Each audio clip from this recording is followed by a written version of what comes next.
Hi, Steve and Caleb from Brownells here, and today we want to talk about what you need to know when shooting steel. Caleb, we got some steel here. What is the first thing you look for if you're going to go out and buy some steel?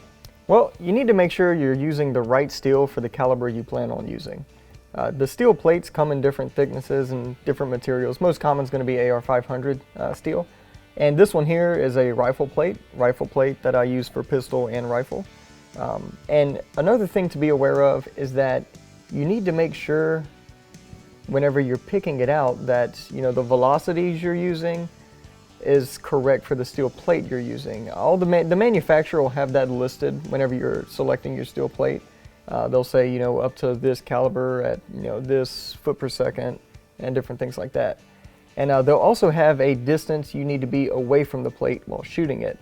And the reason for that is because whenever that round's hitting those plates, those jackets are going to go everywhere, that spalding, and you don't want to be close to it when that happens. Now, shooting steel is perfectly safe, but it is a precaution that you need to take. Right, you need to be a certain distance away, even much more so when shooting slow stuff like cowboy action. Yep. That stuff likes to bounce and stuff comes back at you, so you wear eye protection along with your ear protection, of course, but you've got to maintain that distance in order to be safe.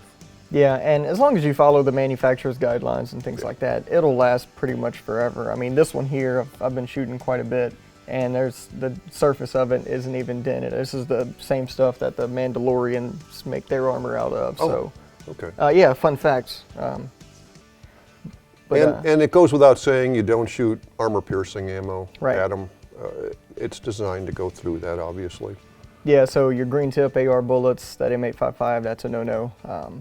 But there's plenty of ammo out there that it will work just fine with, and it is extremely fun to shoot steel. So, how about actually setting it up out there? I like to make sure it's at a perpendicular angle to me, so I'm not ricocheting something in somebody else's direction. Yeah, absolutely. Or over the berm or whatever. Yep, and that's certainly a possibility. You need to make sure it's hung right, that it's facing you, and that you're hitting it nice and square, because it's a steel plate. I mean, it's think of it like tanks shooting at each other. Those tank rounds bounce all the time. Yeah. If you don't get a square hit, and it's same thing, steel and a projectile, it'll bounce it.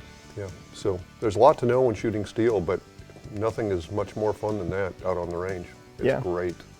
Yeah. So just follow manufacturer guidelines and have a blast. So if you have any questions about shooting steel, feel free to leave us a comment down below. If we missed anything, put that in the comments down below as well. And if you have any questions, as always, feel free to give us a call on the tech line, and we'll be happy to help you out. So thanks for joining us, and we'll see you next time.